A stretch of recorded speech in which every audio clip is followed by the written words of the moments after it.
আসসালামু আলাইকুম। Doctor consultancy থেকে আমি আসাদুল্লাহ কনসালটেন্ট আছি তোমাদের সাথে, আসাদুল্লাহ টিভি.বিডি ইউটিউব চ্যানেল থেকে। আজকে মেধা ও সচ্ছল কোটার রেজাল্ট ভাইবা হয়ে গেছে, ঢাকা ন্যাশনাল মেডিকেল কলেজের ভাইবা হয়ে গেছে। তো এই ভাইবার রেজাল্ট রিভিউ নিয়ে আলোচনা করবো। যারা যারা চান্স পেয়েছো অলরেডি তোমরা আমার এই লিস্টে দেখতেছো যে 7 জন কিন্তু তোমরা ভাইবাতে সিলেক্ট হয়েছো। তো সিলেক্ট হওয়ার পরে কিন্তু এখান থেকে 7 জন থেকে অলরেডি 3-4 জন কিন্তু আমাকে ফোন দিয়ে জানিয়ে দিয়েছে, এমনকি হোয়াটসঅ্যাপে মেসেজ করে জানিয়ে দিয়েছে যে ভাইয়া আলহামদুলিল্লাহ আমাদের চান্স হয়েছে ঢাকা ন্যাশনাল মেডিকেল কলেজে। তো আপনার প্রতি অনেক কৃতজ্ঞ। আপনি যদি সহায়তা এভাবে না করতেন তাহলে আর কিছু জানতে পারতাম না। তো দেখো, যে ছেলেটা প্রথম হয়েছে মোহাম্মদ তাজওয়ান সিহাম, ওর পজিশনটা ছিল 5866। ওর আব্বু নাকি আম্মু আমার সাথে অ্যাড আছে, তো উনিও জানাইছে, জানতে পারলাম যে প্রথম হয়েছে। আর যে দ্বিতীয় হয়েছে সে হচ্ছে সজীব রায়হান, তার পজিশনটা হচ্ছে 5915তম, হ্যাঁ, মেরিট পজিশনটা। আর 3 নম্বরে যে আছে সে হচ্ছে ওবায়দুর, তার পজিশন হচ্ছে 6040। তারপরে 4 নম্বরটা যে সে হচ্ছে জেমি বেগম, তার মেরিট পজিশনটা মেডিকেল অ্যাডমিশন ছিল 5389। এই ভিডিওটা কিন্তু আমি শর্ট নিয়েছি, কিন্তু ভিডিওটা এডিট করতে যাবো এই মুহূর্তে আমাকে আবার নক দিয়েছে যে এখানে 4 নম্বরে জেমি বেগম 5389, যার সিরিয়ালটা, ও কিন্তু আলহামদুলিল্লাহ চান্স পেয়েছে। ও কিন্তু আমার এলাকার, এমনকি প্রায় ভৈরব সম্ভবত বাসাটা, তো আমার নরসিংদীর সাথে। ও আলহামদুলিল্লাহ ন্যাশনালতে ও চান্স হয়ে গেছে। তার মানে 1 নাম্বার, 4 নাম্বার, 5 নাম্বার, 7 নাম্বার, এই 4 জনে কিন্তু আলহামদুলিল্লাহ চান্স পেয়ে গেছে। সফলতার সংবাদটা তোমরা আমাকে জানিয়ে দিয়েছো। তো যারা চান্স হবে সাথে সাথে সকালের মধ্যে আমাকে জানিয়ে দেওয়ার চেষ্টা করবো, বিকাল 4টার আগে আমাকে জানানোর চেষ্টা করবো। হ্যাঁ, খুবই ভালো লাগতেছে। ন্যাশনাল মেডিকেল কলেজের এই 7 জন থেকে 4 জনে অলরেডি আমাকে জানিয়ে দিয়েছে তোমাদের চান্স হয়েছে। অনেক অনেক হেল্প করেছে এই জেমির যে 4 নাম্বারের অপশনে যে জেমি আছে 5389, আর কানিস ফাতিমা যে অনেক হেল্প করছে, এই দুজনকে অনেক হেল্প করেছে, অনেক পরামর্শ দিয়েছে, অনেক ফোন দিয়েছে, সিমে, হোয়াটসঅ্যাপে মেসেজ। তো জেমির কিন্তু সরকারি তো কিন্তু চান্স হয়ে যাবে 5389 সিরিয়াল দেখতেছো। তো ভিডিওটা আসলে আমি এখন এটা ভিডিও ওই মেন ভিডিওর সম্পূর্ণ হওয়ার পরে কিন্তু এই ভিডিওটা আমি আলাদাভাবে শট নিতেছি। হ্যাঁ, তো অনেক অনেক অভিনন্দন রইল বই। আর 5 নম্বর যে জাহিদুল ইসলাম তাবিব, ও আমাকে মেসেজ দিয়ে জানাইছে, তো ওর পজিশন রয়েছে 5361। হ্যাঁ, আর 6 নম্বর যে শামা সাহা, ওর পজিশন হচ্ছে 6280। আর 7 নম্বর যে তার হচ্ছে পজিশনটা আপনার কানিস ফাতিমা হেরা, এর মেরিট পজিশন হচ্ছে 5643। বুঝতে পারছো? তো বিষয় হচ্ছে যে ও কিন্তু আমাকে এট ফার্স্ট ফোন দিয়ে জানাইছে যে ভাইয়া চান্স হয়েছে, সরাসরি ফোন দিয়েছে। তো এমনকি জানতে পারলাম যে ন্যাশনাল ব্যাংকের রেজাল্ট প্রকাশিত হয়েছে। এই 7 জন সিলেক্ট হয়েছে ভাইবাতে, ওরা ভর্তি হতে পারবে। বুঝতে পারছো? যে তোমাদের যে নির্দিষ্ট তারিখ দেওয়া আছে এর মধ্যে তোমরা ভর্তি সম্পন্ন করবা। আর যদি নির্দিষ্ট সময়ের মধ্যে যদি ভর্তি কমপ্লিট না করো, তাহলে যারা যারা ভর্তি হবে না তখন কি করবে? 3 জনকে ওয়েটিং লিস্টে লাগছে। প্রথম যে দেখতেছো এর নাম হচ্ছে রৌনক রেজা, ওর পজিশন হচ্ছে 6540। আর যে দ্বিতীয় ওয়েটিং আছে তার নাম হচ্ছে কাজী সোয়ানি কনক, ওর নাম হচ্ছে 6293। আর পজিশনটা। আর 3 নাম্বার যে সাদিয়া ইসলাম, তার মেরিট পজিশন হচ্ছে 8515। বুঝতে পারছো? এই 3 জন হচ্ছে ওয়েটিং আছে। এখান থেকে যদি 3টা সিট যদি ভর্তি না হয়, তখন এই 3 জনকে কিন্তু নিয়ে নিবে, ভর্তি ওদেরকে নিয়ে নিবে। বুঝতে পারছো?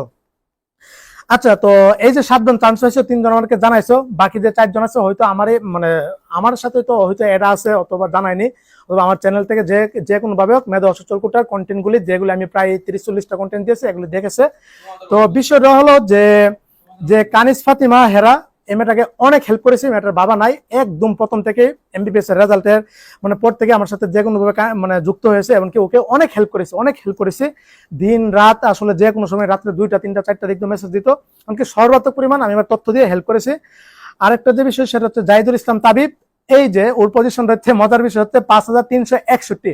ওর বাবা আমাকে কালকের দিন আগে সম্ভবত, হ্যাঁ, 2 দিন আগে আমাকে কল দিয়েছে। আমি তখন মেডিকেলে ছিলাম।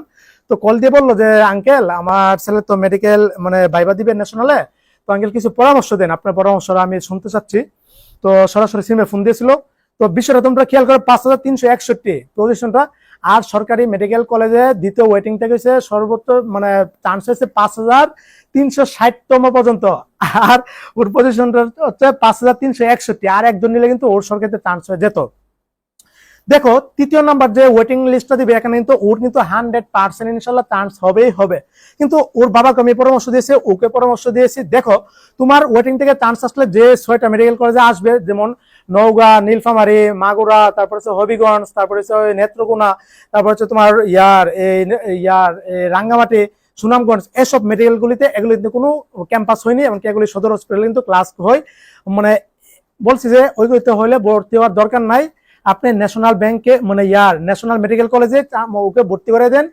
সরকার, তোমরা যদি সরকারি 37টা মেডিকেল কলেজ যদি মানে একত্রিত করো, সেখান থেকে টপ কলেজ যদি ধরা হয়, তখন টপ 10টা কলেজের মধ্যে ন্যাশনাল কলেজ কিন্তু চলে আসবে, বুঝছো? ন্যাশনাল কিন্তু প্রাইভেট কলেজের মধ্যে টপ 3টা কলেজের মধ্যে একটা, বুঝতে পারছো? সুতরাং তুমি ন্যাশনাল ব্যাংক মানে ন্যাশনাল মেডিকেল কলেজে তুমি ভর্তি হয়ে যাও, সরকারিতে ওইগুলো যাওয়ার দরকার নাই। এখানে তো ফ্রিতে পড়ার সুযোগ পাচ্ছ, শুধু থাকা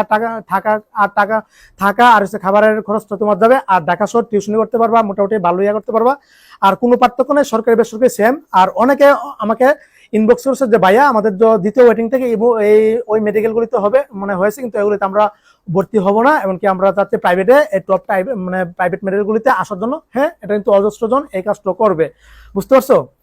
আর আরেকটা যে বিষয়, এখানে একটা বিষয় লক্ষ্য করলাম, 4 নাম্বার যে মেয়েটা হয়েছে জেমি বেগম, ওর পজিশন কিন্তু 5389, ও কিন্তু তৃতীয় ওয়েটিং থেকে কিন্তু 100% চান্স পাবে, বুঝতে পারছো? এখন আরেকটা বিশ্লেষণ যদি এখানে করি, তোমরা দেখো যে অলরেডি সরকারিতে কিন্তু এই 5 নাম্বার জন আর এসে তোমার 4 নাম্বার জন যদি সরকারিতে চলে যা, ওরা পরে সিদ্ধান্ত নিবে, যদি চলে যা তাহলে কিন্তু ওয়েটিং থেকে তোমরা 1 আর 2 কিন্তু ওয়েটিং এ চলে যাবা, বুঝতে পারছো বিষয়টা?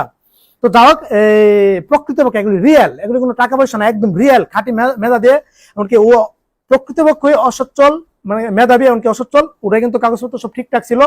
আমি যেভাবে তৈরি করতে বলেছি এইভাবে তৈরি করেছে, আলহামদুলিল্লাহ চান্স হয়ে গেছে।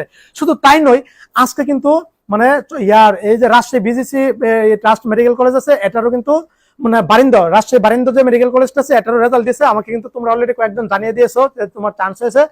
এবং কি তোমার আজকে পপুলার মেডিকেল কলেজের, ঢাকার যে পপুলার মেডিকেল কলেজ, এটারও ভাইবা হয়েছে, তোমরা আমাকে কয়েকজন জানিয়ে দিয়েছো যে তোমাদের চান্স হয়েছে, আলহামদুলিল্লাহ। আর গতকাল হচ্ছে তোমার খাজা ইউনুস আলী মেডিকেল কলেজের ভাইবা হয়েছে, সেখানেও চান্স হয়েছে। আমার মানে পরিচিত জন, এমনকি যাদের সাথে আমার খুবই ভালো সম্পর্ক ছিল, সুসম্পর্ক ছিল, ওদেরও কয়েকজনের চান্স হয়েছে, ওরা জানিয়েছে। ওই রেজাল্টটা কালকে আমি বিশ্লেষণ করবো। আরেকটা হচ্ছে কালকে আবার ভাইবা হয়েছে তোমার রাজশাহী ইসলামিক ব্যাংক মেডিকেল কলেজের, ওইখানে কিন্তু অলরেডি 3 জনের মতো আমাকে জানিয়ে দিয়েছে যে তোমাদের চান্স হয়েছে। এমনকি কালকে যাদের রাজশাহী মেডিকেল কলেজে মানে রাজশাহী ইসলামিক ব্যাংকে চান্স হয়েছে, ওদের আবার এনামেও চান্স হয়েছে, বুঝছো? ওইখান থেকে 2-3 জন আমার সাথে কন্ট্যাক্ট করেছে যে ভাইয়া তাহলে এনামে যাবো নাকি রাজশাহী মানে ইয়াতে যাবো, রাজশাহী ইসলামিক ব্যাংকে। তো এনামে অবশ্যই, এনাম সব দিক দিয়ে ভালো, শহর বিদায়, এখানে টিউশনি পাবা, সবকিছু সুবিধা পাবা। তো এই ছিল, আস্তে আস্তে কিন্তু সবগুলি মেডিকেল কলেজের ভাইবা কিন্তু হয়ে যাচ্ছে, এমনকি তোমাদের সফলতার গল্পগুলো কিন্তু আমাকে জানাচ্ছ, খুবই ভালো লাগতেছে, অনেক কষ্ট করেছি তোমাদের জন্য, এমনকি নিজের কাছে ভালো লাগতেছে যে তোমাদের ডাক্তার হওয়ার ক্ষেত্রে আমি সহায়ক হিসাবে আল্লাহ তাআলা আমাকে সৃষ্টিকর্তা আল্লাহ তাআলা আমাকে আসলে মানে এই কন্টেন্ট গুলি দিয়েছে। আমার আসলে এই যে কথাগুলি বলি, এগুলো কিন্তু মানে অটোমেটিকলি আমার মুখ থেকে কিন্তু আসে না।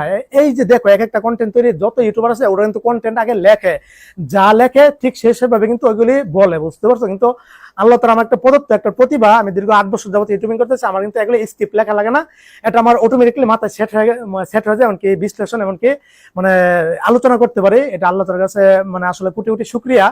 আর যদি স্ক্রিপ্ট লেখা লাগতে হতো তাহলে আমি জীবনও ইউটিউবিং করতে পারতাম না, আর ওই ধৈর্যটা কিন্তু আমার নাই, বুঝতে পারছো? তো আমি এই যে দেখো প্রায় 100-র উপরে কন্টেন্ট দিয়েছি, এগুলি সবগুলো যদি তুমি মানে মিনিট হিসাব করো, ঘন্টা হিসাব করো, ওইখানে যা দেখবো যে টানা 5-6 দিন শুধু আমার এই কন্টেন্ট, তুমি যদি টানা 5-6 দিন শুনো তাহলে আমার এই কন্টেন্ট তোমার মানে শেষ করতে লাগবে। এই যে বিগত 2-3 মাস যাবত যে কন্টেন্ট গুলো দিয়েছি, বা বুঝো কি পরিমাণ কন্টেন্ট দিয়েছি, একটু আমার স্ক্রিপ্ট লেখা লাগেনি, একটু কোনো কিছু আমার কারো কোনো সহায়তা নেওয়া লাগেনি, নিজের কাছ থেকে, এমনকি আল্লাহ তাআলার রহমত ছিল বিদায় তোমাদেরকে হেল্প করতে পারছি। মেধা অসচ্ছল কোটায় এমনকি জেনারেল কোটায় তোমাদেরকে তথ্য দিতে পারছি। বাংলাদেশে এই প্রথমই সম্ভবত আমি এই কন্টেন্ট গুলো তৈরি করছি, এমনকি তোমরা জানতে পারছো যারা প্রাইভেট মেডিকেল কলেজে যে 4-5 হাজার জন ভর্তি হবা, ওরা মোটামুটি সবাই কিন্তু আমার এই চ্যানেলের সাহায্য নিয়েছো, তো অনেক দোয়া করেছো, তোমাদের যারা অনেক উপকৃত হয়েছে, হাজার হাজার ফোন এসেছে, হাজার হাজার মেসেজ এসেছে, সবাইকে আমি সহায়তা করেছি আমার নিজ স্থান থেকে। এটার তোমাদের দোয়াতে যেন ইনশাল্লাহ থাকি, তোমরা অনেক মন ভরে দোয়া করো, জানি ফোন দেওয়ার কৃতজ্ঞতা প্রকাশ করো। তো বাকি যাদের মেধা অসচ্ছল কোটে চান্স হয়নি, তোমরা বাকি মেডিকেল গুলিতে দিতে থাকো, ভাইবা ইনশাল্লাহ 4টা থেকে একটা না একটাতে হয়ে যাবে, এটা শিওর। তবে কোনো টাকা পয়সা না, এখানে মোটে রিয়েল পক্ষে মেধা বেরোয় চান্স পাই। বুঝতে পারছো? এই যে খাজা ইউনূস আলীতে যারা চান্স হয়েছে একদম প্রকৃত, এই যে এটাতে যারা চান্স হয়েছে প্রকৃত, পপুলারে যারা চান্স হয়েছে একদম প্রকৃত, সবগুলিতে এভাবে মোটামুটি যাদের প্রকৃত মেধাবী, যাদের প্রকৃত কাগজপত্র আছে সবাই কিন্তু মোটামুটি চান্স পায়। বুঝতে পারছো? তো যাও, তোমাদের জন্য শুভকামনা রইলো, দোয়া রইলো। আর যারা সাক্ষাৎকার দিতে চাও অবশ্যই আমার সাথে যোগাযোগ করবা, ইনবক্স করবা, ভিডিও সাক্ষাৎকার তৈরি করবো। এমনকি তুমি চাইলে তুমি নিজেও একটা ভিডিও কয়েক মিনিটের 3-4-5 মিনিটের একটা ভিডিও স্টেপ আকারে তোমার সফলতা গল্পটা আমাকে শোনাতে পারো, মানে দিতে পারো ইনবক্সে। আমি আমার আসাদুল্লাহ টিভি.বিডি ইউটিউব চ্যানেলে রিভিউ করবো, এমনকি তোমার সাক্ষাৎকারকে আপলোড করবো। এই ছিল এটা। পরবর্তী যারা মেডিকেল অ্যাডমিশনে আসবে ওরাও জানতে পারবে মেডিকেল, প্রাইভেট মেডিকেল কলেজে ফ্রিতেও যে পড়া যায় মেধা অসচ্ছল করে, এটা তোমরা জানতে পারবে। অজস্র জন এখানে যারা চান্স আছে ওরা জানতো না যে প্রাইভেট মেডিকেল কলেজে যে ফ্রিতে পড়া যায় পজিশন থাকলে। এই যে দেখো যে পজিশন তোমরা দেখতে পাচ্ছ কত দূরে দূরে, 5,000, 6,000, 7,000, এই যে একজনে 8,000, এগুলি তথ্য আমি যদি না জানতাম তাহলে অনেকে জানতাম না। এই যে যাদের চান্স আছে সবাই কৃতজ্ঞ যে ভাই আপনি যদি এগুলি না জানাতেন, এগুলি তথ্য না দিতে আমরা জানতে পারতাম না, ভাবতাম যে এগুলি ভুয়া অথবা টাকা পয়সা দিয়ে কিনা কাটা হয়, বিষয়টা ওই রকমও না। হ্যাঁ, তো সকলে চান্স হয়ে যাবে, সফলতা গল্প ইনশাল্লাহ আরো শুনতে পারবো ইনশাল্লাহ। অলরেডি আগামী 10-12 দিনের মধ্যে সকল ভাইবা কমপ্লিট হয়ে যাবে। সবাই ভালো থাকো, সুস্থ থাকো, সকলের জন্য অনেক অনেক শুভকামনা রইল। আজকে শার্ট, এই যে 100 কন্টেন্ট তৈরি করেছি, এই প্রথম আমি কিন্তু শার্ট পরে তো আমাকে দেখতে পেরেছো। আমি আসলে টি শার্ট ব্যবহার করি, অজস্র আমার টি শার্ট আছে। তো তোমরা দেখতে পাচ্ছ প্রত্যেকটা ভিডিওতে এক একটা ভিডিওতে এক একটা টি শার্ট কিন্তু আমি মানে পরিধান করি। তো শার্টে আসলে আমার কেমন লাগতেছে জানা হয়, আমি তো শার্ট ব্যবহার করি না, বুঝতে পারছো, টি শার্টই ব্যবহার করি। ভালো থাকো, সুস্থ থাকো, সবার জন্য অনেক অনেক শুভকামনা রইল। আসসালামু আলাইকুম ওয়া রাহমাতুল্লাহি ওয়া বারাকাতুহু।